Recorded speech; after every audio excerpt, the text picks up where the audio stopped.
So without further ado, I'm going to introduce each one of our guests. And I titled tonight as Local Innovation Across the Industry. So we're going to start with Susan Easley. Susan, raise your hand.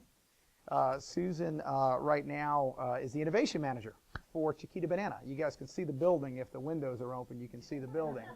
That's one of those buildings that's right there. So Susan, I'm going to hand it over to you to give the group kind of an update, and we'll take questions once everybody kind of goes through theirs, if you guys want to do that. If there's burning questions, we can do that during each one, okay?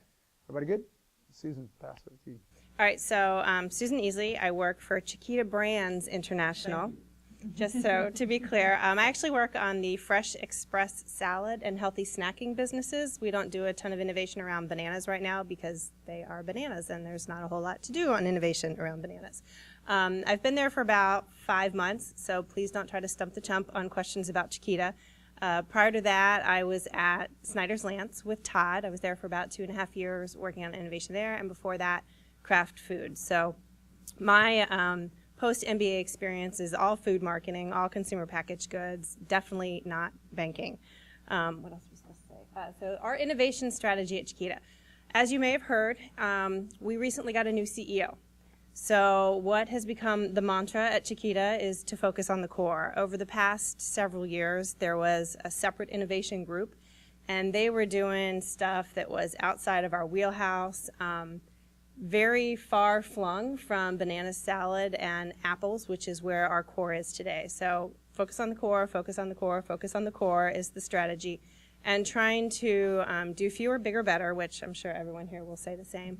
And also focusing on how to just take what we've got and do it a little differently. So for instance, on salads, packaging is a huge thing. I think that in the past, the produce folks who have grown up in lettuce fields out in California got really excited about a new varietal of lettuce or something else that was equally not enticing to consumers. So we're focusing now on how to make everything more convenient for consumers. How do we make it easier for everyone who's already time stretched? Same thing on healthy snacking, focusing on just our apples business versus carrots and broccoli and all kinds of other stuff that we do, and bringing that closer to home. How do we make it more fun? How do we make it more convenient? So that's our strategy. Very high level, our process is a stage gate process. Basically, we ideate, we call that down, we have regular meetings where senior management gets involved, creates transparency throughout the organization, and allows us to make sure that we're meeting hurdles. And if a project is sort of just wavering around and not making a lot of progress, we have the opportunity to say, you know what, those resources are much better allocated elsewhere. Go for it. Just stop working on that one and start working on other things that have bigger opportunity for us. And stuff that we're coming up that I can talk to you about. Sorry, I can't remember. Sorry. Fresh Express has kits. I don't know if any of you are familiar with them.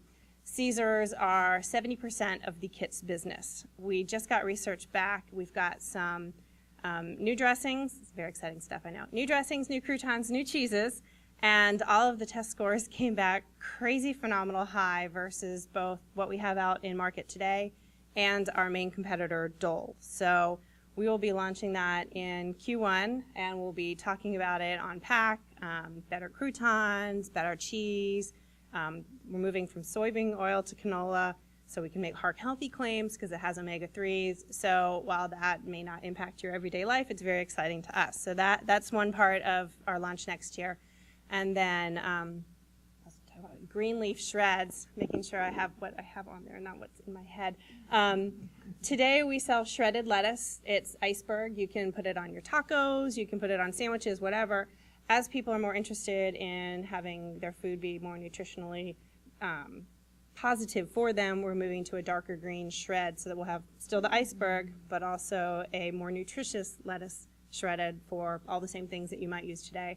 Some of the research we got back actually said that it will have a much higher usage for blending into salads that people are already making today. So we're expecting that to be more incremental than some of the salespeople were concerned it might be.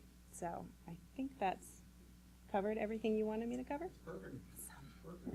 Who's next? We are going to slide over, and Greg Miscavige. So Greg's here from Carolina's Healthcare, and Greg also has a colleague. Raise your hand. here joining him as well. So completely different industry. Again, we're shifting all the way around. So Greg, I want to introduce you. Thanks for your time, and off you go. I have to thank my colleague. She helped me with these slides, so that's why I did have good-looking slides that are pretty, so it's all on her. But John had asked us to talk about a few of our challenges, and I think a lot of us know about the challenges in healthcare, some more than others, and really we've got a number of challenges going on right now, both politically related to government and what's kind of the future for us with regulation, Obamacare, just kind of all these new payment structures that might be coming down the pipeline. Our business might be radically changing in the near future. So a number of areas just kind of focused around government and regulation. And with that, the regulation is also another tough area that is kind of a tough nut to crack in the sense that the FDA, we have to, any kind of product that we come up with or medication or drug that we come up with must go through an FDA process. Also, we have a government payer, so we kind of report to these bigger payer structures, so we don't have an individual customer, if you will. Our customer is the patient, but then our payers are United Healthcare, Blue Cross Blue Shield, and then the biggest one, CMS, which is the government payer that pays for Medicare and Medicaid. And so those are just big issues that we have to deal with, where we have to get people to pay for these services, but then we also have to attract in our patients. So some interesting challenges with that. Also, workforce. There's a number of shortages on workforce, so kind of where the market is shifting towards with healthcare, getting you out of the hospital and kind of maintaining your care in the home setting and following up with your primary care provider. That's actually a pretty unattractive position for a lot of healthcare providers because it's the lowest paying physician job out there.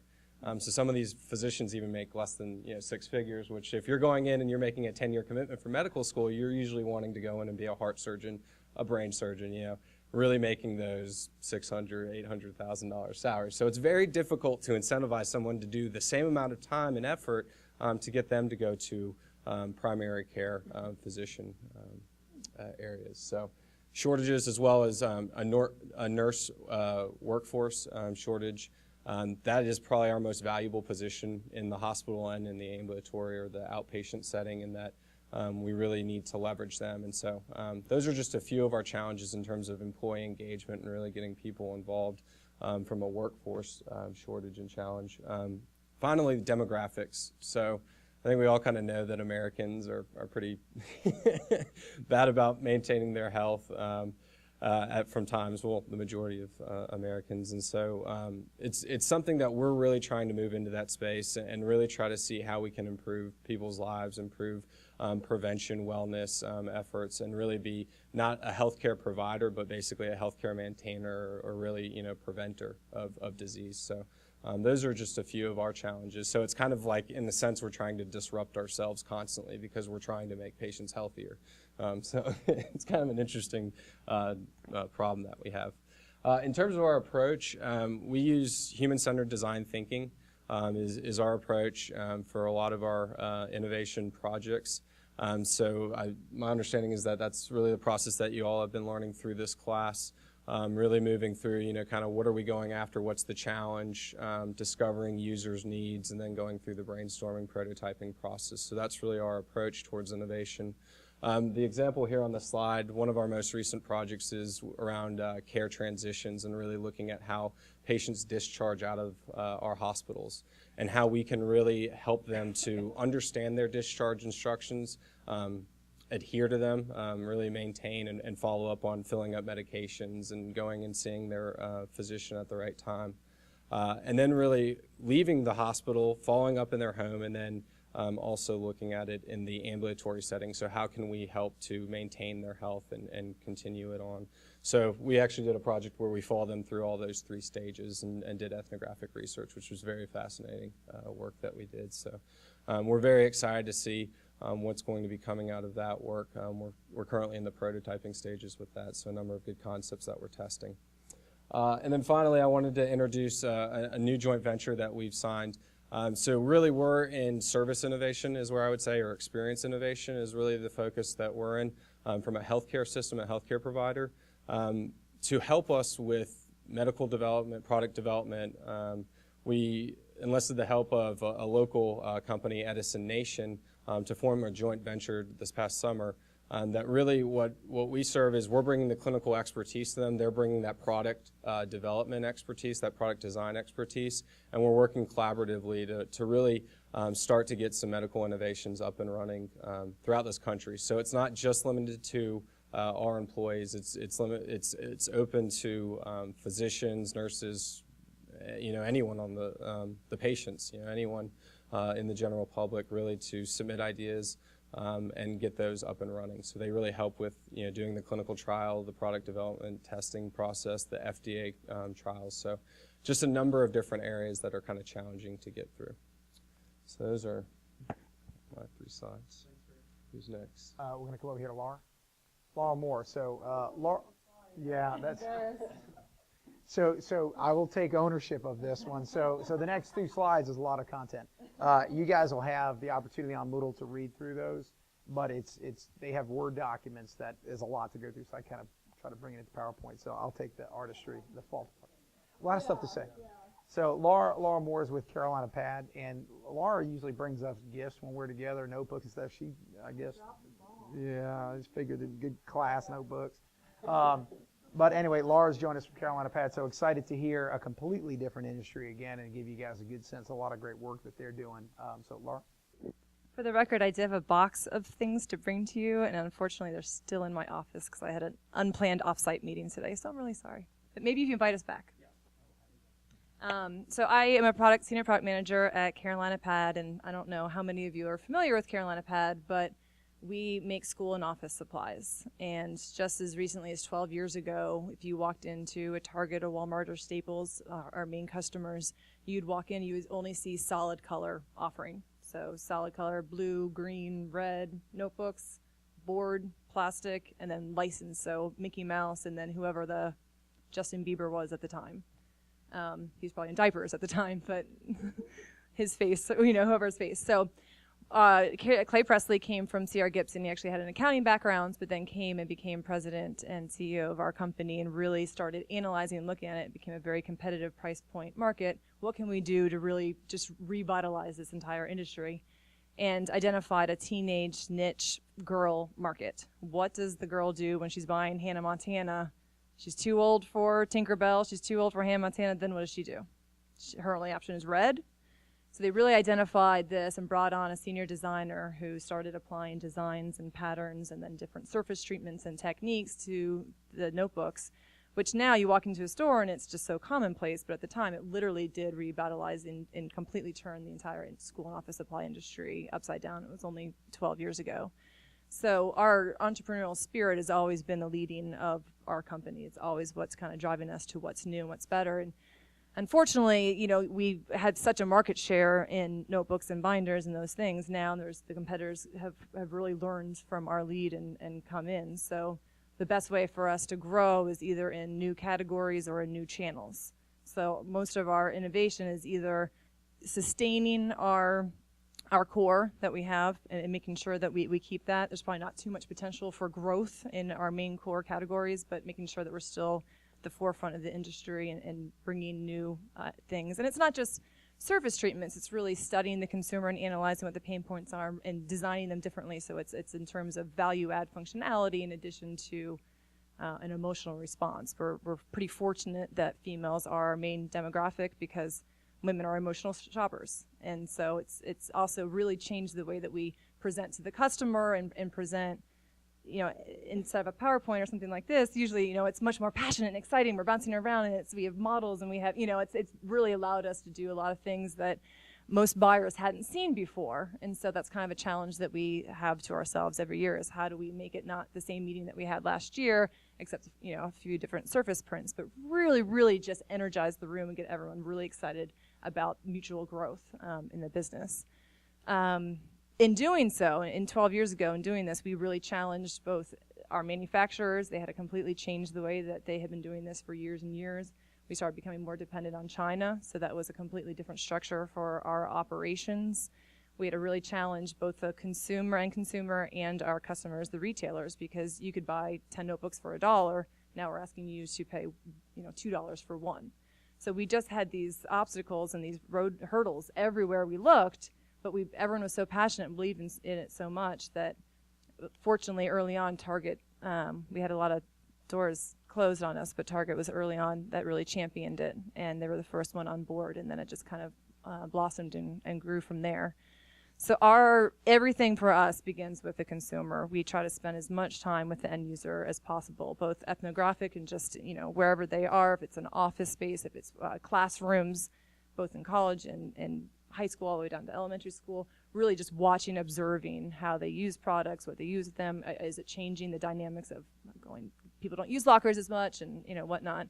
And then also we do qualitative research, but really growing into other categories, a lot of them became obvious. Sewn goods is the biggest new business unit that we extended to, because not only is it our core loyal customer base that we can kind of broaden out to, but it allows us to bring in that capacity of design that hasn't really been applied. Now, again, it's more readily available, but not quite as widespread. So that's the biggest opportunity that we've extended to now, and then tech products also, so iPhone covers and Kindles and whatnot. But that's been outside of our core competency in terms of manufacturing, so it's been a sharp learning curve in terms of fabrics and printing and whatnot. But it's been very exciting. So now we're at the stage of really evaluating, okay, what's the next step? So how do we maintain our core, but what's that next leap that we want to take on? Very cool. Yeah, and I gave my daughter one of the notebooks that Laura gave us last time we were together, and she loved it. It's the one that's got a little button and it straps around. It looks like a piece of clothing, and they love it at school. So thank you. Last but not least, of course, we have Sue Curley, VP of Innovation from Belk. Belk's a big part, of course, of the UNC Charlotte family. So, Sue, thank you for your time. And Sue and I spent a little bit of time together sharing some of the work that we've done in the lab and such. So, Sue, turn it over to you. Thank you. I'm really excited to be here to talk to some of you guys today and to be with this great panel who I've learned a lot from already as we have had some conversations, and some of the things that they've been talking about. I've been thinking, yep, I learned about that from you, and I learned about that from you, so it's all been very, very helpful. So one thing I would say is Belk is probably the youngest in the journey on this innovation front of these great organizations. And we are in this challenging space, this sort of very disrupted industry where retail, as you know, has changed so much over the past 10 years with, even 15 years, but with Amazon, with eBay, with all the social media and social channels that are out there. Belk being 125 years old next year and being family owned and operated has really been very, very successful. And so we're very fortunate in that, but we're also incredibly aware that the world is changing at such a rapid rate, and we need to, just really look at where we are and where we want to be and think hard about that. So as we've been thinking over the past year and a half about what 5 years plus looks like for Belk, our CEO, Tim Belk, was smart enough to get the senior leaders together and spend some time last spring thinking about really what our most important strategies would be. So we have, as you may know, a fairly underdeveloped website. Has anybody ever been on Belk.com? Need some help? You can say it. It's okay. But we've been working hard on that, and we've brought in somebody from QVC. Her name's Ivy Chin, and she's been with us for a couple of years now, and she's made some incredible strides on Belk.com, but we recognize huge opportunity there. So that's an important initiative of ours. And as part of that, working on our omni-channel strategy, so connecting the experience that our customers have on Belk.com to the stores, to the mobile devices, to just the whole experience with Belk. So we identified that as an opportunity, certainly being a dominant retailer in our 16-state footprint, so in the Southeast, and really trying to work hard on new stores and remodel stores adjoining those important 16 states that we're in. So we have a lot of really big efforts underway, but as part of the work that was done a year and a half ago now, Tim also realized, and the team realized, that innovation had to become one of our core competencies, and something that candidly we weren't great at. We had been, as I mentioned, family run and fairly top-down driven in our leadership style, and we have had great team members, but we really wanted to turn that on its head a little bit and start to hear from people throughout the organization. So over the past year or so, we've done some really deliberate things to start to create that culture of innovation, and we recognize that it is a journey and that we're really just getting started. So some of the things that we've done, we created an innovation advisory board that's made up now of about 15 people, and they have representation from all areas around our company. And they started to meet last fall, once a month or so, to help guide the organization in how we become more nimble, how we become not only top-down but bottom-up driven in terms of idea generation, and how we are just able to get in touch with our customers more, like these folks have said, do ethnography and more customer research and really listen to the voice of the customer, such that we're creating a future for Belk that is very relevant and can take us forward into the next 125 years. So that organization, the advisory board, has been very helpful in creating next steps for innovation, or really launching steps. My position was created in April. I am presently a team of 1, but we are adding some staff next spring, and we're creating some space for innovation and brainstorming. And over the past 4 or 5 months, we've done some really fun things. We have launched a portal through a company called Spigot, and we call it Belk Design Studio, and any of our 25,000 associates can go on that portal, and they can put ideas out there related to some of our important corporate strategies. So some of those things that came out of the work that was done a year and a half ago, we're drilling down on each of those and asking for the voice of our associates to help shape the future of the company. And in the first 3 months, we had over 3,000 ideas put out on that portal. And we were concerned that we would get too many ideas and what would we do with all of this, but the tool is designed such that the voice of the crowd, you know, the voting and the collaborating really helps identify what the biggest opportunities are, and you address those top opportunities. We also have done some brainstorming sessions with over 1,600 of our employees at our corporate offices and even in the stores to get face-to-face with our team members and to say, we want to hear what you're thinking. We want to hear these great ideas that you have. And some great things have come out of that. And like these folks have said, with the design thinker approach and with the stage gate approach, we have taken all of those great ideas and narrowed them down, prioritized, done some quick tests, which was really something that was new for us as an organization. So in the past, we have come up with great ideas. We've jumped in with both feet. We've proven that we were successful, and we've charged ahead. And really what we're learning is to fail, you know, fast, often, cheap.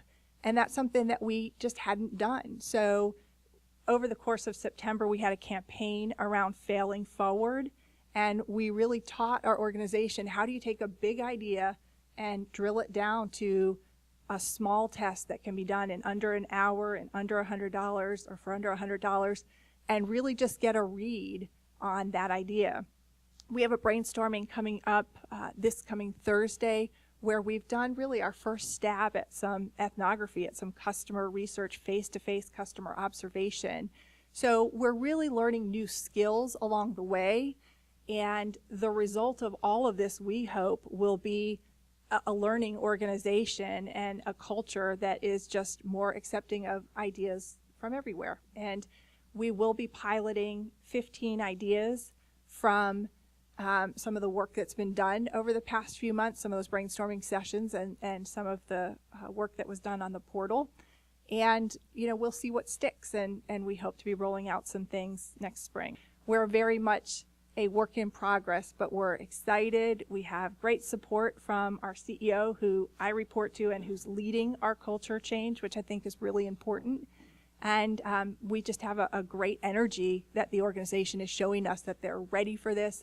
They want to make a difference, and they want to have ownership in the future of the company. So we're just getting started, but we're having some fun. Perfect. Thanks, Sue. So guys, you see why I hang out with these guys. There's a lot of stuff going on. This is a smart crew, and you learn from a lot of different industries. So that, the report outs that you guys are doing about your industries and the work that you guys do, you can see there's a lot of similarities, but there's a lot of uniqueness in each one. A couple of the similarities that the team brought out. So they're starting with the customer. You guys did too. You started with ethnography studies. You sat with families, sat with kids, and watched and listened and asked questions. Very similar part of the process, right? But it carries throughout. So in your projects, you got to keep going back to that crew if you can. Keep having that same input. You saw some of the other themes they have around culture, right? You had some that have been going for a while from scratch. You have some that are changing. You have some that are just kicking into gear, and you have some that are really just changing the culture right now for innovation. And that's going to happen across the industries. Banking, innovation's always been there, but you go ahead and have to create a little more opportunity there. But you can see the difference. But culture was brought up a ton. Without the culture, boy, getting that support to fail quickly is pretty tough. Getting the support to use a lot of money to fail quickly is even tougher. And you have to have the culture support to get, people on your teams. I mean, I think you just got one, right? Building up. One. I don't know how many, but a few times. But you're not sitting with hundreds. Well, that's a different ball game. But it's different. So you think about culture. I mean, you have to have this kind of backing to have that kind of resource support. It's not cheap, and you have to have the patience, and you have to be able to have a process and prove it out. You also heard them getting their associates involved, right? Their team members, members of the company. You'd be surprised how excited people get when they feel like they got a voice in the action. A little bit of skin in the game in innovation, right? We have a thing called Speak Up at the bank, very similar to the opportunity you give. And if they have now look, not every idea is beautiful. Not every baby is pretty, right? But you give them a chance. And in some cases, they're going to be able to come up with something great. So I have a question to kick off. I'm going to kick off a question to the panel. Any of you can answer it, or multiple can answer it. And then I want to open up to you guys for questions you have. You can direct to any of them. You can direct to all of them, and they will choose and how they go about it. So I'll kick it off and give you guys a chance to think about it. And Christy, if there's any incremental questions, please be my guest. Guys, one of the things to talk about is testing, right? You guys touched on it a little bit, but we talk about testing in here a lot. We talk about trials. We talk about test and learn, behavioral, understanding behavior. You said the words fail fast. Talk a little bit about testing and what's the importance of testing in your specific industry, and then we can go a little further. But wanted to hit on that one specifically because it's a big part of innovation. Any of you can take that. I mean, I was just talking about it a moment ago, but I would say, as I mentioned, our idea historically of a quick test is, I don't know, we have 300 stores. A quick test would be like 299 stores, and and we would spend $1 million and call it a win. So it's really a big change for us. And as I mentioned, we really just started in September, and we're thinking about how we capitalize on failure being okay. In the past for us, that was never okay in any circumstance. So in the context of innovation and taking risks and learning is something that we're absolutely working towards. So as I said, it's hard. It was hard for people in our organization to even understand why you would do that or how you would do that. We were trying to replicate what we would roll out 100% the way that you would roll it out. So it was initially really less about learning and more about just jumping in. So it's a journey for us, but absolutely we feel that it's critical because the teams that have started, the light bulbs are starting to go off with iterative testing. And one group, they're trying to do something with cosmetics to merchandise it differently. And they were excited, and they did something in one store in a very small way, and they taped the reaction of the customers, and they took down just feedback to what happened that day, and they're doing another test, and they've got a third one planned. So we learn every step of the way, and again, it's a journey for us. We're just getting started, but we see how critical it is. For healthcare, I would say that the physician is king or queen for us. So really, anyone in the industry really looks up to that physician. to say, okay, is this okay for us to proceed on? And that historically has been through our innovation journey, that's how people have approached that. We've come up with a pretty interesting way of kind of getting around that recently, in that there's a method, PDSA cycles. I don't know if those are across industries as well, but it's a 4-step process: plan, do, see, act. And so it's a very, it's basically a prototyping type model.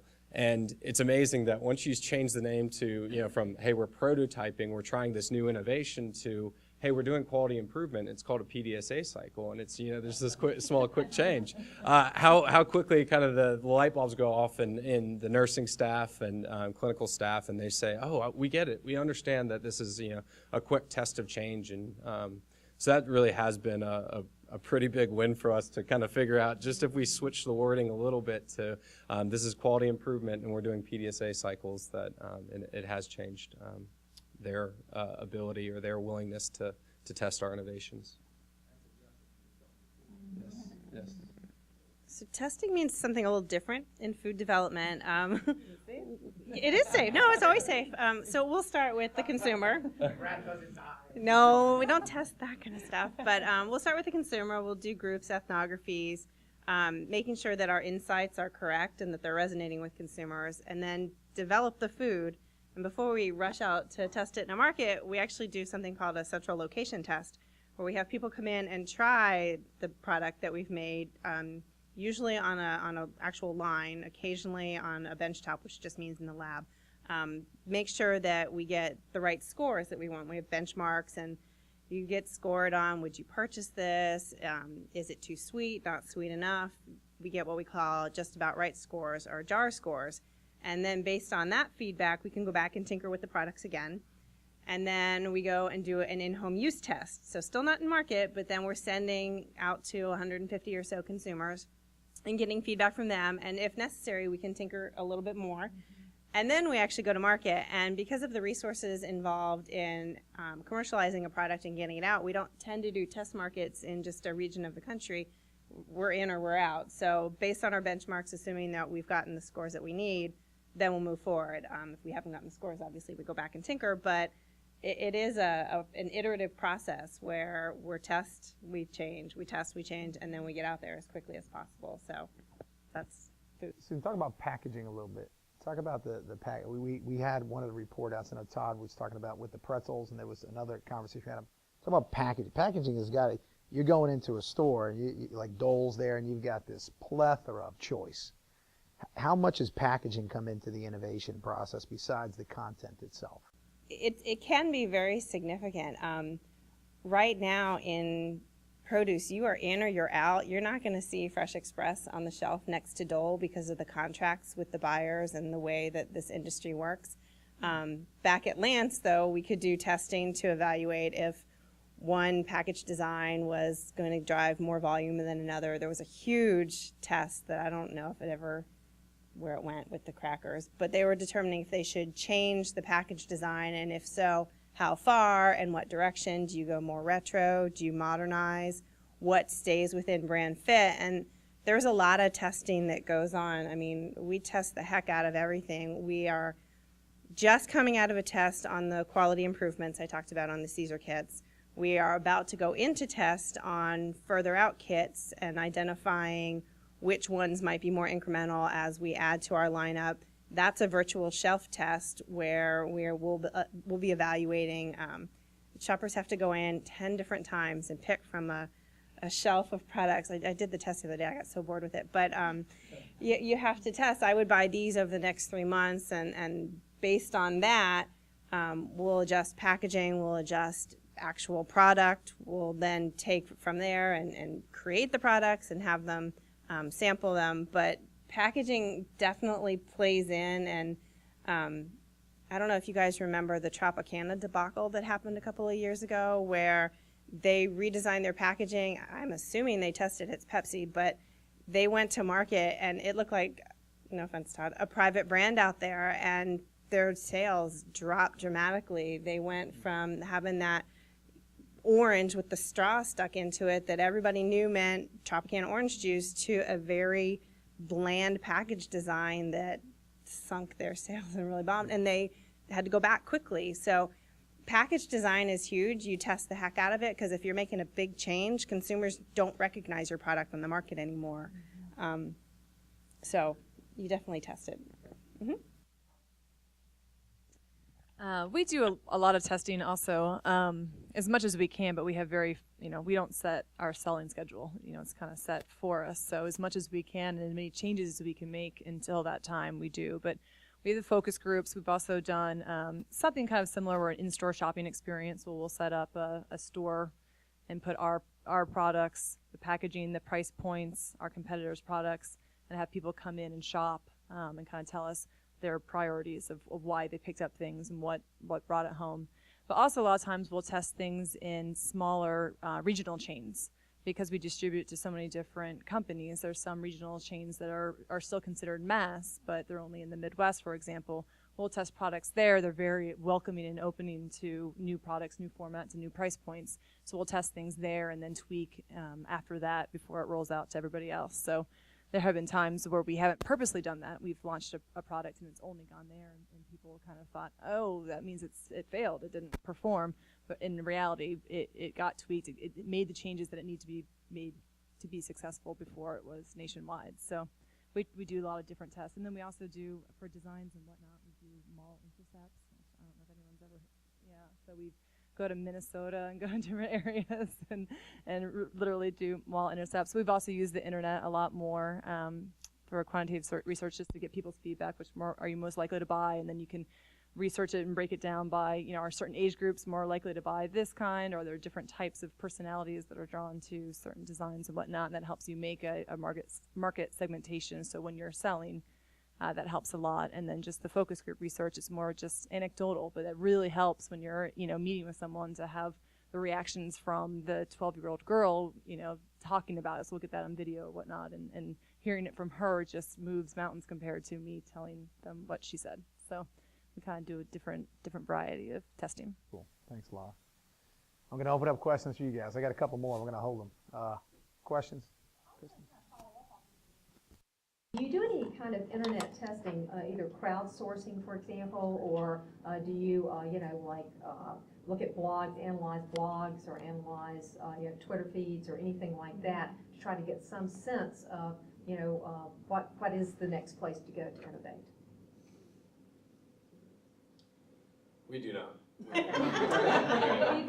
I mean, the challenge, I think, is that depending on what you use, you kind of show your hand a little bit. So we've talked about doing something like that when we have so many Facebook fans or whatnot, but you don't want to tip your hand too much to your competition. So we've been guarded with what we've done.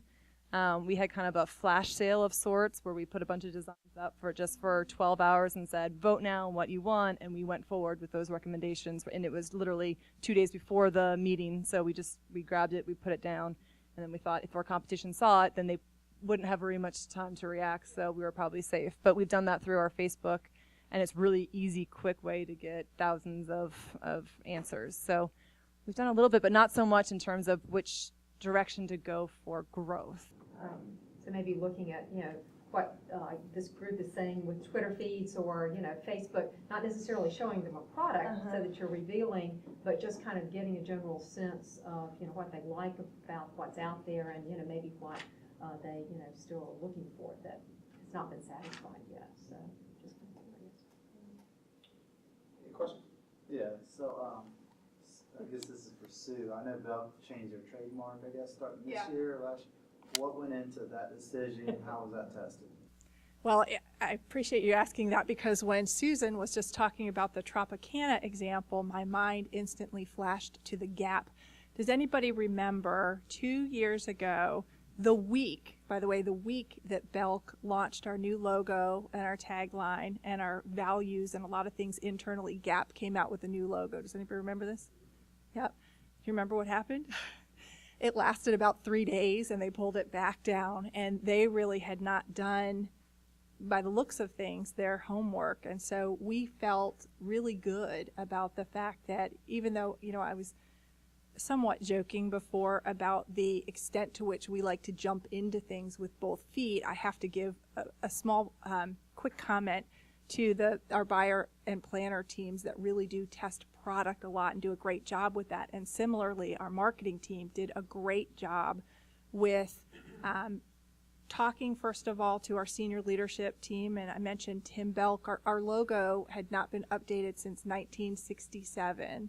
And our tagline, it just needed to be refreshed. And we knew, for all the reasons I mentioned earlier, that we needed to be more modern and we needed to be a little more relevant. So we started to look at that, and that new, the new logo and the new tagline came about within about a year's time.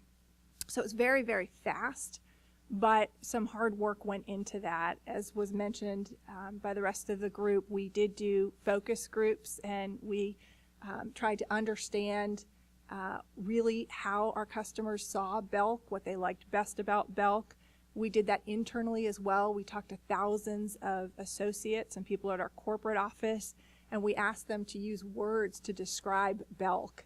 And we looked for commonalities, and things like friendly and colorful and southern and modern came out. And we worked with an outside company to help us come up with the exact logo and tagline. But it has been so well received. And even though we were in the press for the amount of money that it took to change our signs and change everything that we did, it's really resonated with our customers. And I think equally importantly, it's resonated with our associates. And we really now have the mission, vision, and values that we run our company by that I can't say that we were as consistent with before we rebranded. So everything goes through that filter of, are we being consistent with our brand personality and with our values? So we just knew it was time, and we had a lot of support, and we did our research with our customers, and fortunately it's been very successful.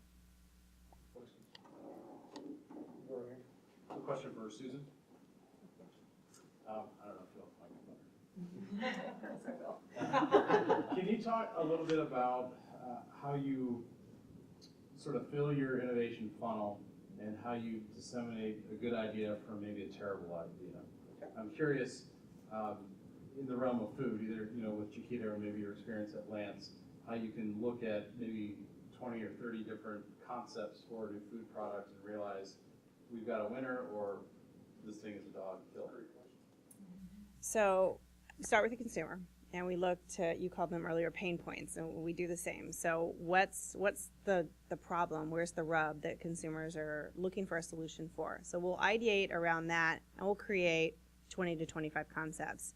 And then you field them to 300, 500 consumers, and they will give you purchase intent scores. So I definitely would purchase this. I probably would purchase, maybe, maybe not, probably not, definitely not. And you get a score from that, and you have benchmarks. And basically we evaluate everything against the benchmark to determine, is it higher, is it lower? Do we think we're gonna move forward on this one? There are some companies that can give you volumetrics based on that as well. So then it's not just the benchmark score, but also how big is this idea. Bases does that, Ipsos does that, and there are a couple others that are out there that you can also use. So it's all around the consumer response to those concepts. Right now we have a really interesting piece of research in field where it's not your typical, I write out the concept, here's the benefit, here's the reason to believe, all of that. We created a list of reasons to believe, a list of benefits, a list of all kinds of different things, and then this computer program Frankensteins these things into concepts, and it fields them out, and it starts to filter through things that aren't going to work, things that don't make sense, and 10 of them or so are supposed to rise to the top.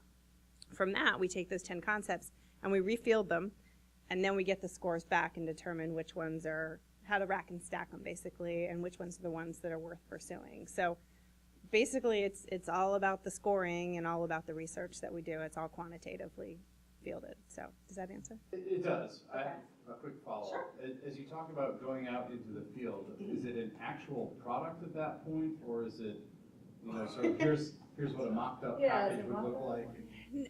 At this point, it is, I've got a graphic designer who sits right next to me, and I talk to her about what I think it should look like, and she does it up, and we tweak it, and it's a picture. and that's all it is. And sometimes they are photorealistic, and sometimes they are not quite so realistic looking.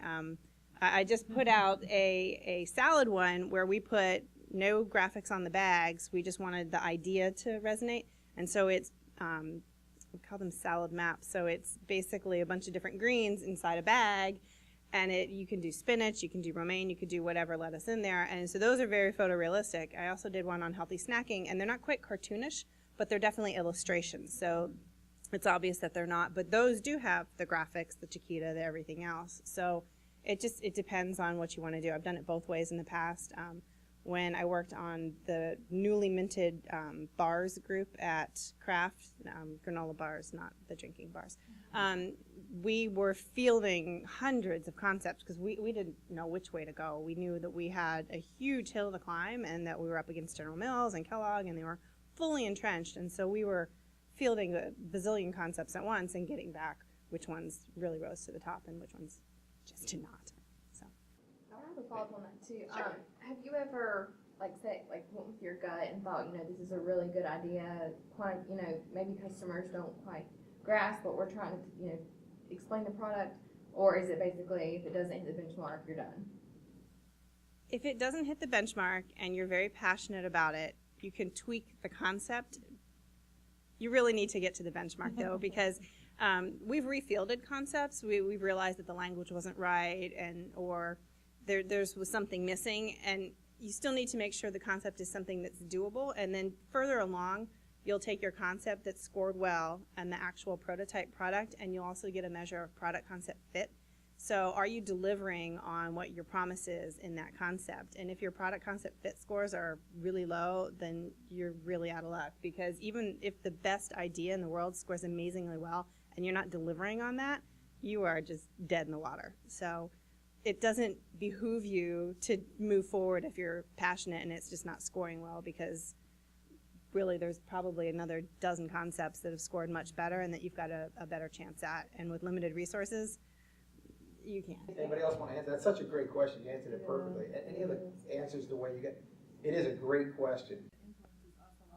Real quick, is that looking at, so for our new opportunities, what's the retail price point, where our margin level is at, and then how saturated is the competition already in that? If it's something that we're not already doing, then we'll kind of take a look at quick sniff at the marketplace, and then is it how many items actually can it be a whole program, or is it just kind of a one-off? Do we have to meet a new buyer to go over? If it's just one, well then why would they want to bother with a new vendor just for one item? So we kind of look at it just a quick gut feel, kind of with the competitive landscape, and see how big, what is the size of the prize? How big is this opportunity? Enough to generate, our efforts and direction to go there. I was just going to say, part of our journey, we have had these lunch and learns monthly, where we've had some folks from our vendor partners come out and talk to us about what they're doing that's working and things that might surprise us, and they've talked on a variety of topics. So not from my experience in particular, and I agree that you need to prioritize, and you can't accomplish everything, and you got to look at what the data is telling you. But one surprise for me was the company Keurig, the coffee maker. You guys are familiar with the single serve. One thing that John Wariski, I think is his last name, he's their president, he told us that all customer research told them, don't go there. The price was too high. There was not a market need. The size of the unit was too large. Everything said, don't do it, don't do it. But they had some folks that had traveled abroad a lot, and they saw this as an emerging opportunity, and they just kept listening, and they just decided, even after the research had told them not to take the risk on it, and it has changed the face of their company and the face of coffee. So I keep that in the back of my mind, because to your point, the customer research is critical and the data is critical, but every once in a while you hit this nugget that the customers don't even realize that they need, and you can get out ahead of it. So you just have to balance, I think, those risks.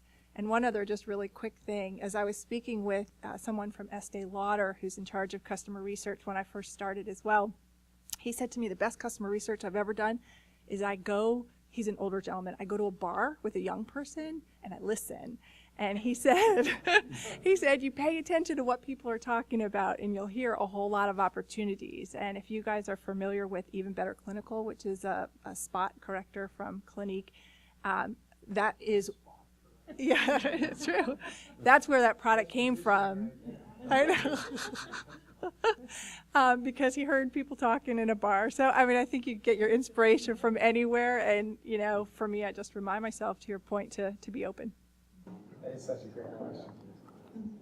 The follow-up to the question over here to Sue, with that new positioning, and obviously, when you start putting a regional focus like Southern on the outside of your building, what did that do to provide either guardrails or I mean, how disciplined are you having to be now within your innovation space to play in that space? Meaning, you know, focusing against whether it's Southern styles or Southern merchandising styles, or I mean, how has that played and how disciplined has the company been about standing against that? Yeah, we have been incredibly disciplined, and that was a long conversation, as you can imagine, before we went there, because we definitely see growth beyond our Southern footprint, and we've done things like branded the Belk Bowl as a national opportunity and done some other things to allow us to be branded more nationally. But at the same time, we recognize that some of the things that make us special and unique is the fact that we're family run, is the fact that we're 125 years old, is the fact that we understand the Southern customer. And so what we mean when we say Southern goes beyond the footprint and even the traditional things that you think of. It really is about an attitude. And so you'll see coming out in our marketing in the near future will be the word welcome, because we think, you know, Southern hospitality is important. You'll see color in a lot of what we do because we think that's important. So we definitely, as I said before, really use modern Southern style and our values as our guardrail.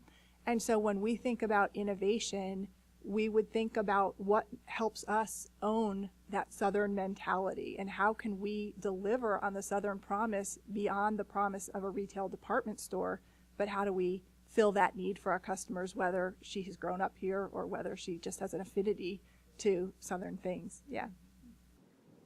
Any questions? My question is mainly to Greg, but then the others can comment, especially with the medical industry. It's not a very innovative industry, you know, like if you look at Belk and Chiquita, there's a lot of innovation that's always out there. So one of the things is in terms of communications and marketing, you're doing a lot of innovation, but how much do you communicate and how do you communicate that out to, you know, people to be aware of all these great things that are available, accessible. So, and then the others who are already in a very vibrant market, maybe you can share some of the tips with regards to, you know, marketing in the midst of all that craziness, something that we can borrow in our own projects. So I'd say that in the healthcare space, a lot of innovation, or what people think of healthcare innovation, occurs in the product development, the medical technologies. So you hear about the Da Vinci robots, the robotic surgery procedures that you can get, and the new imaging procedures that you can get. So a lot of times it's not attributed to the health system. I would say that some of our recent innovations in healthcare, particularly the Carolinas healthcare system, are freestanding EDs. So we've got a number of freestanding EDs going up, our first one being at CMC Still Creek. And that was just a unique model that we really saw a niche in the market, that we had basically patients that needed, you know, emergent care, and urgent care wasn't enough for them. They didn't want to go to the main hubs, the CMCs downtown, because you're going to be waiting 2-3 hours in a lot of those. So what we did was we built these kind of satellite spaces that you can go and you can receive a full line of emergency services, get those services, and if you need to be admitted into a hospital, then they'll transfer you via ambulance back to the hospital.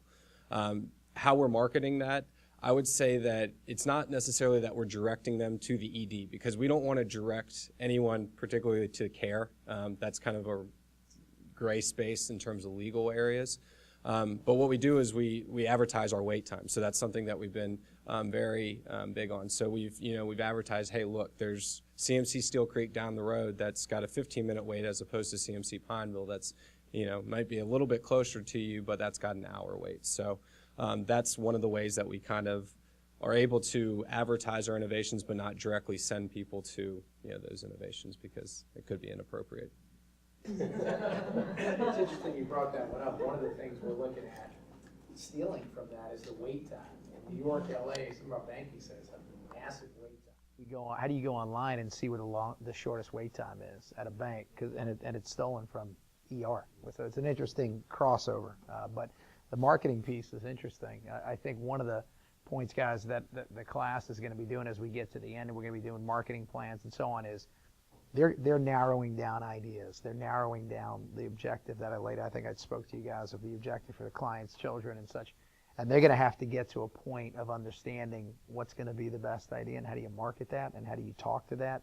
But it's interesting, especially with healthcare. How do you get that message out? So you gave a good example of that piece. Any other questions? Yeah.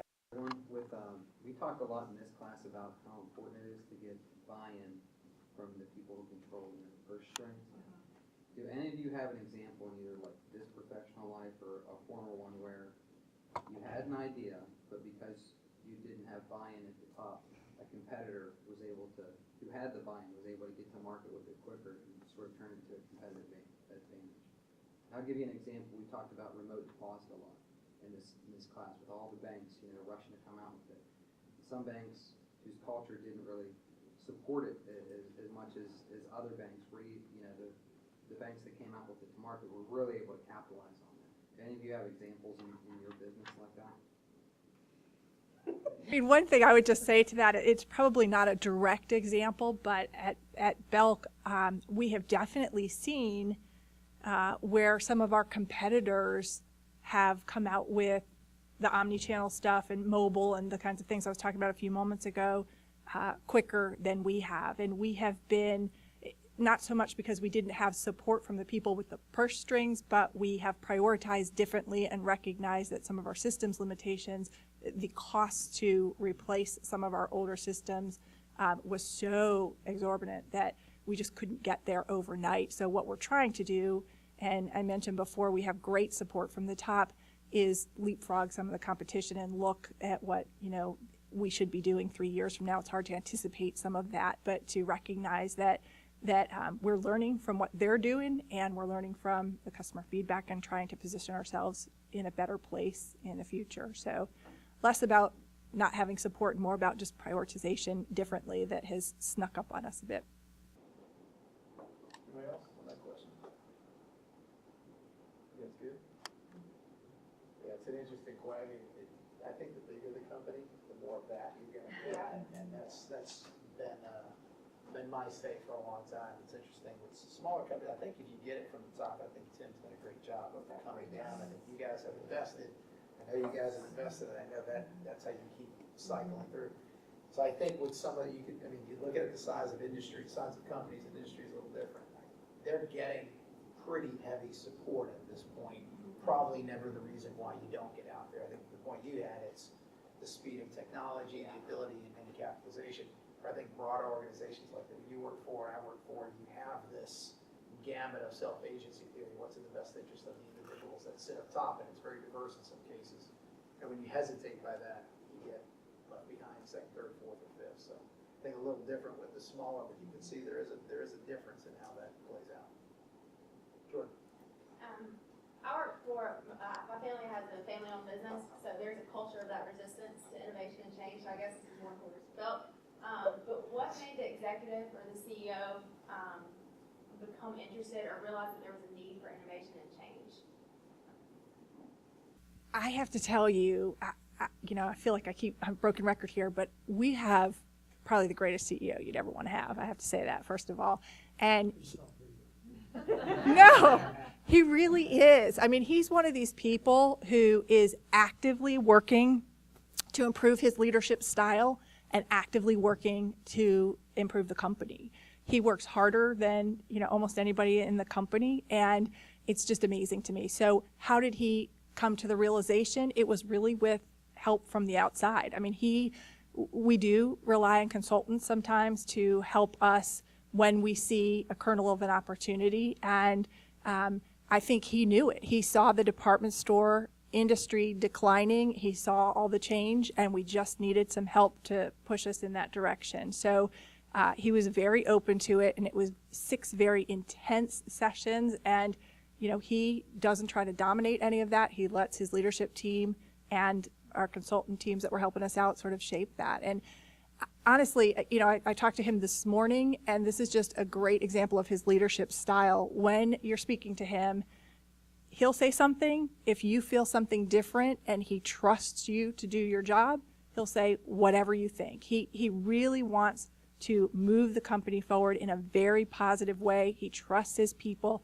and he tries hard to listen to people that he, you know, can rely on to help shape the future of the company. He's great that way. And just one other example of that is everything that we're doing with the 125th anniversary next year, we're not looking back. He's not resting on his laurels and saying, look at how great I've been, look at how great my family has been. He's saying the whole messaging is around where we're going. So he's very open that way. He's great. So advice, she's going to have to drive a lot of change in her family business. Or hire a consultant. Or hire a consultant, right? So any other advice? I mean, I think it's a solid question. I know one that she's wrestling with. Any other advice for her, right? So she's here, she's getting her MBA, she's bringing back the knowledge to help a company who probably needs to keep.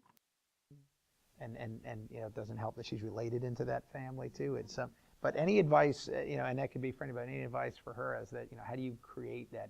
How do you create the desire, the understanding of the gap and the need to innovate? Part of it, I think, is just start to track, develop some kind of metrics that's meaningful, so financial or whatnot, but try to take a look around and can you identify anything recently that's a little bit different than, you know, history had served, and then you can kind of use those as examples, and maybe that way will help kind of open the eyes of, look what we've done, we got to do more of this, you know, this incremental sales, or this, you know, something that moved the dial that was a little bit out of the ordinary. Yeah, or just, I mean, you know your family, so you know what kind of would, yeah, sometimes it's actually facts and figures and numbers, or, you know, maybe it's song and dance, but right? I think voice of the customer also helps too. So if you can paint a picture for them, if they can hear patients talk, well, for our standpoint, patients talking about, you know, their conditions and really seeing where they need that innovation to occur, that really, you know, strikes a chord with our executives. So I think that's kind of one way, is just to get the voice of the customer in there, and I mean, that's why you're in business. You're there for the customer. So that's really what drives our innovation. Okay. I would say benchmark against the best in your industry. They didn't get to be the best by accident, and I would assume that somewhere in their organization they have something built in that goes towards innovating, and I would try to, I wouldn't say copy it, but you know. Yeah. If you want to be like them, this is how they do it, and maybe we can borrow some lessons learned from them. Any other questions? Come right in front. This is for Sue. From a retailer's perspective, how exactly does a retailer innovate? Is it store sets, product resets? Is it the merchandise? Is it driving foot traffic? Just from your perspective and a retail standpoint, what are we talking about when we say Belk is innovating? I would say yes, by the way, to everything you just said. You know, we thought about that when we started. We were thinking, you know, is it customer service oriented? Are we trying to improve processes, you know, cut costs a whole bit?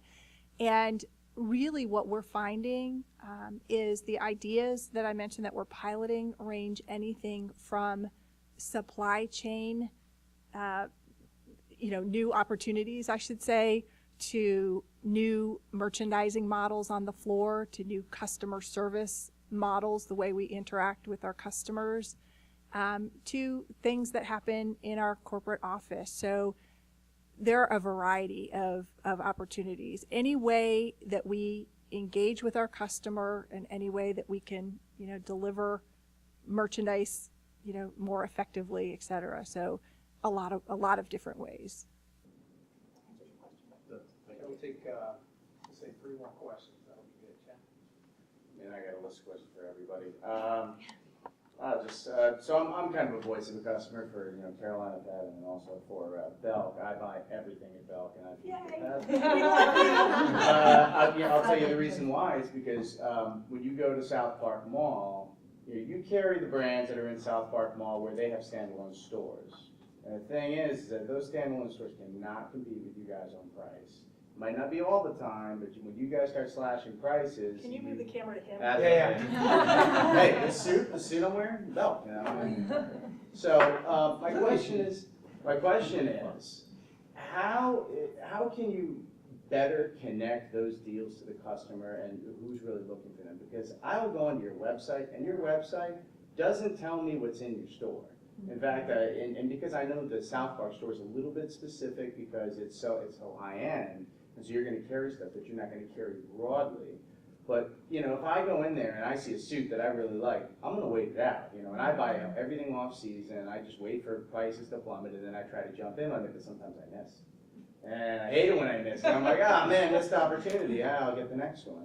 So what are you doing to connect those deals to the customer? And maybe even offloading that onto the customer.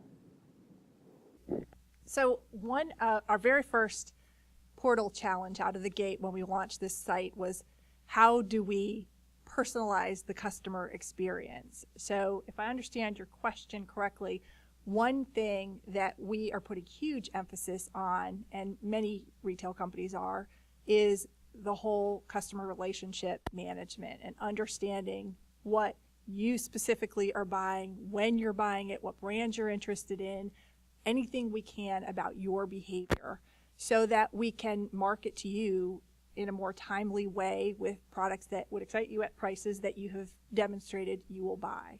So we are on a journey with that, and part of it is what I referenced before, our systems being older.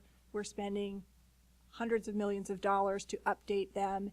In 3 or so years, our stores will look different than they look today. We'll have a different checkout system than we have, and as part of that, we will have a different customer experience that will be, I would say, much more relevant. So we absolutely feel our associates in the stores are a critical piece of that, and we need to empower them with tools and technology that will help us communicate with you better. So more to come on that, but it's very high on our list of priorities. We're testing some things right now. For example, email that is relevant to what that customer has purchased in the stores, to what they've browsed online. And so we're trying some things, and we're hopeful that we'll learn along the way, and with the technology that will help us as well. I don't even need somebody to tell me what things are out there. I just need them to tell me the things that I like, when they're going to go on sale, and when that starts happening. I just need to know it, faster than everybody else knows. And we hope, and we'll be able to know that you're, a value customer, price sensitive customer, and we'll market to you in that way. And other people, just depending on what they seem to be most interested in. Not everybody is as aware, I would say, as you are, but we need to be able to understand what's most important to our customer and speak to them in that way. And I guess for Laura, for Carolina Pad, so notability and live scribe pens, a lot of note-taking, and a lot of what I used to do on a pad is now being offloaded onto an iPad. And then there's additional functionality being layered in on top of that, so ability to record notes while I take notes. So what kind of things can you do to either keep up with that, or are you trying to become the biggest fish in the pond in your space, which would be the traditional? Yeah, I mean, there was a book, I don't know, it's probably 8 years old now. It was like The Myth of the Paperless Office, but we all read that because, I mean, of course, it's the reality. I mean, technology is so much, but I guess I have to say the fish in the pond, because we are adapting to technology in terms of our product offering and accessories, making them readily available, having tablets that also can house a notepad. But in observations, you go to any coffee house today and someone has their, cell phone here, their iPad here, and there's still a little a notebook. And it's, right? I mean, there's still something about writing down, and it's ingrained in who we are. Now, maybe generations, it's going to change. I mean, we're not saying that we're completely, ignoring it at all. And is one why we're trying to diversify outside of this actual activity, because there is potential for it to change quickly. I mean, Kindles and iPads, they're all going into classrooms now. So we're definitely on course with it. And we've had meetings with the LiveScribe. We've talked with them and how can we connect our paper and stuff. And so far we have not made that leap. It's very expensive and it just didn't seem to be a good fit at the time.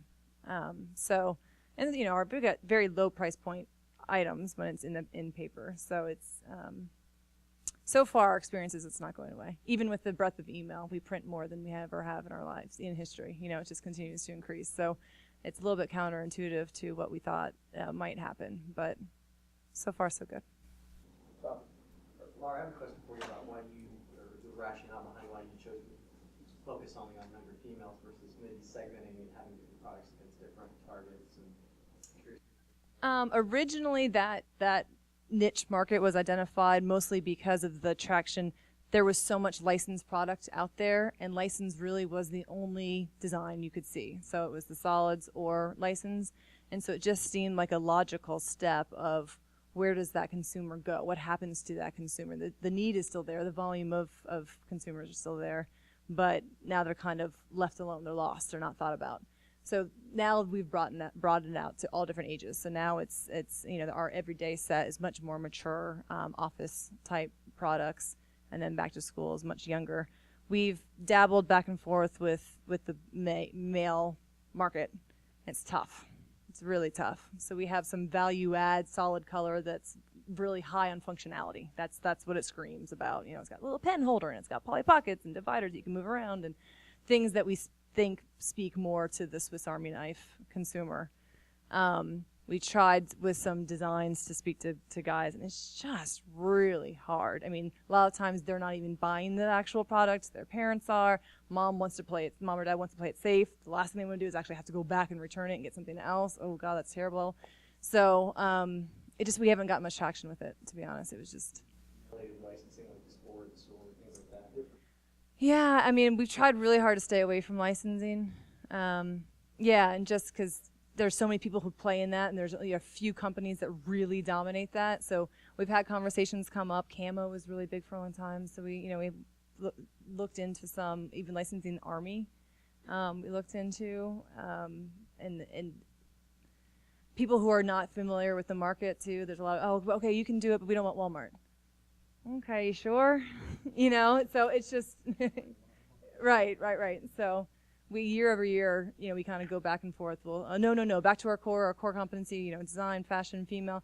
Oh, but we could extend over a little bit here, and then we eventually go back to what works.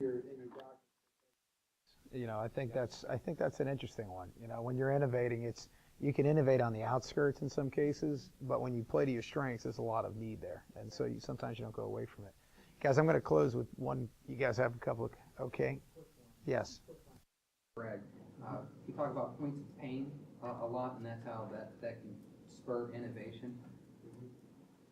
My mom's a retired nurse. My wife's a nurse. We took care of our grandparents in my house. One huge point of pain is with medical records, going from one doctor to the next, and you go to a specialist, and then they don't know who you are, and you have 2 wasted appointments from conservative care type stuff you've been through a million times. What are you all doing to move through that point of pain or make that easier for patients? Yeah, so and related to customer relationship management, we've got a portal online now. It's been out for probably about a year or 2, but it's really starting to pick up in terms of the functionality of it, My Health Online. And so that's a website that you can go on, you can schedule appointments, you can look at, there's some providers that are up that now you can look at some of your records on there, but that's really where we're hoping to drive our records, so the patient's health record. So now there's the electronic medical record that's a little more complicated, and that's kind of for the broader medical population, and that's actually one of the big challenges that's out there right now is, so as everything's kind of moving electronic, what's going to happen to my privacy? Because I thought that when I went and saw my primary care physician out in Rowan County, that he's going to hold on to that record, and the ED at Pineville is not going to pull that up, but yet that could really improve your care a few years down the line. So it's kind of that trade-off of who gets your record, who does not. As a system, though, we are implementing an electronic medical record. It's our Canopy Go Live is really our campaign that's spreading out. We just implemented CMC and CMC Northeast, our two largest facilities. So we really are driving towards the electronic medical record and getting your health record spread throughout our facilities, our Carolinas healthcare system facilities. So that's 39 hospitals and about 2,600 practices, ambulatory care practices throughout the 2 states that we serve. So it is expanding, but there is some issues in terms of who gets your record, who we can send that record to or have access to your record. But then also from a customer standpoint and really wanting to be able to empower our patients to be able to schedule appointments, check on their records. We have the My Health Online portal as well. So as long as they stay within your network, it becomes a lot easier, but going outside that's never. So I can't speak directly to what we feel about the concept that you're referring to is the health information exchange. So that's kind of let's all share records amongst healthcare providers. I can't speak directly to that, but on the record. But for the most part, we are working as a system because that's where we can distribute medical records for the time being. That's really where we can work. That's the space that we can work right now, and that's one of the important things about innovation in healthcare is there is a lot of regulation. So although we might see a segment or a market that we could drive into. Really, we have our hands tied behind our backs until some legislation changes. So, do you have a quick question? Environment plays in the way you build your innovation. I was thinking like organic products, like worker conditions, or how the products are made, and like biodegradable. How are you soliciting that to the customer as this is how we're different, or does it even play really a role right now? But I know that organic is really pops up in my head and. So organic is small but growing. It's one of the fastest growing, small base, huge growth. So we definitely pay attention to that. In terms of just environmentally sound practices, they're often very good business practices as well. So when I was at Kraft, there was a VP of sustainability who took some talking to us all, but he really sort of brought to light that it's not just that you can talk about now you've saved an acre's worth of trees, or you can run a refrigerator for a month on the energy we're saving. You're also seeing it drop down to the bottom line, and you're saving money because we're not using as much fuel. We're not doing using as much water that doesn't get circulated. So it is a piece of the culture at Chiquita that sustainability is very important, and it's nice to talk about, but it's even nicer to put that green back in our pockets at the end of the day. So. You get the opposite. Oh, really? Yeah. So, I love that that's how it worked out for you. But we made a similar commitment that all of our products would be FSC certified. So everything is from a sustainable forest. And you can track every notebook all the way back to the actual tree and where it came from and the genius and all that. But, which is great. It's wonderful. Walmart was a leader in driving that, so had a huge impact on the environment. But in terms of our lead times, it really increased lead times, so we had to change the way that we got our orders into our processing, and also increase all of our costs, which we really couldn't pass on. So we ended up internally eating it. But it was the right thing to do, but it wasn't. And then when we test it with consumers, unfortunately, they don't care, and that was really surprising. So we have some recycled products out there that are 100% recycled materials. Unfortunately, that's still very niche, the people who care about that. And we've talked to different ways about, are there ratings out there? We've had different conversations with other vendors and customers and whatnot. Because you go shop for wine, sometimes you get like 81. Oh, okay, well, this one's 88 in Wine Spectator, and it's only $15. I'm going to buy it. That similar rating in terms of the sustainability rating. So how far did it travel? Okay, that's part of the score, and then recyclability and whatnot. So it's part of the dialogue, but unfortunately the end consumer hasn't. Maybe at that point they would care a little bit. Okay, it's the same price. Yeah, I'll go for this one. But as soon as it impacts cost or anything like that, unfortunately, it's not. Except organic.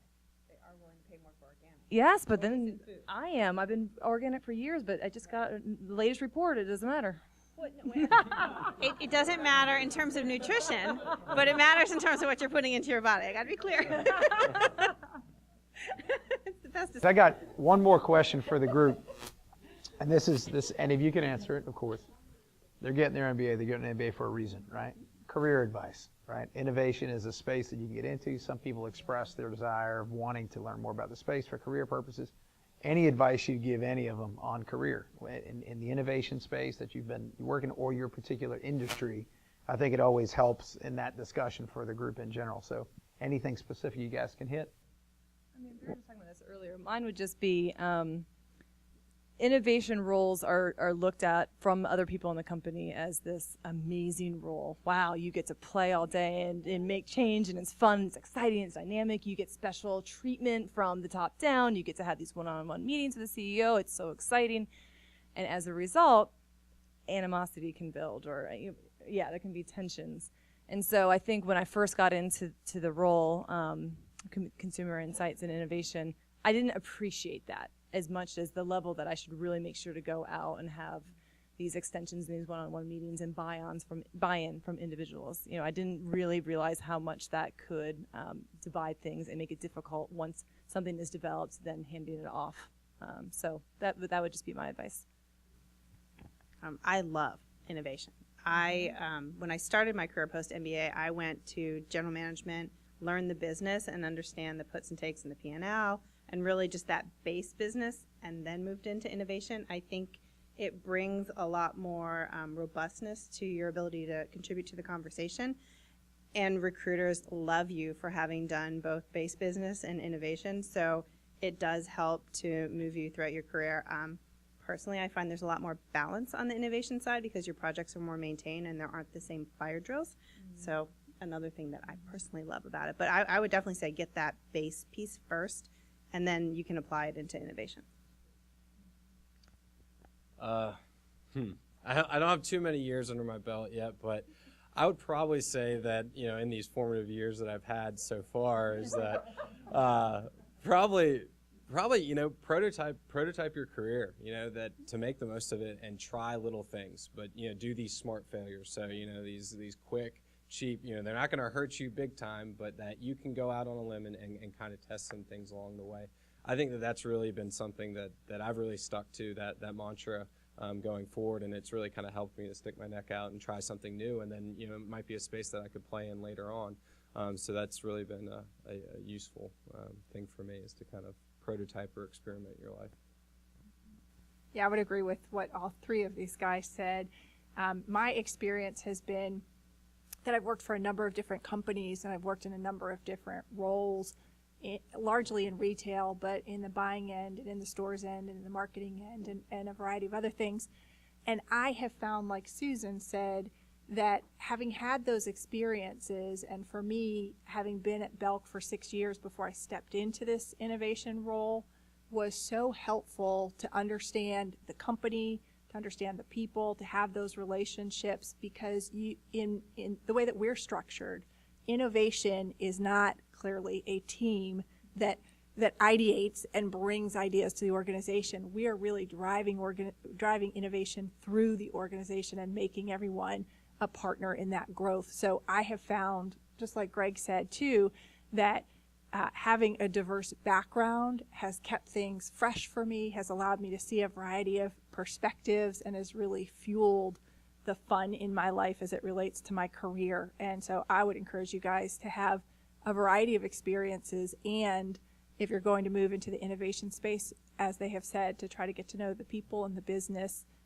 before you do so. But it's a great, great fun field. Guys, we're going to close at that, but I want to say first thank you to all of you guys. I know we've got some breakfast coming up here soon. We'll gather together. But thank you for your time. I really appreciate it. Hopefully the class appreciates it. I'm sure they do, the time you guys put into preparing and then coming. I know the excitement level here was pretty big. It brings back, I'm sure, memories of being in the classroom and a lot of the work that these guys are bringing from their experience, as well as the work they're doing for their MBA, which is not an easy task. So thank you, and guys, we can give them a round of applause.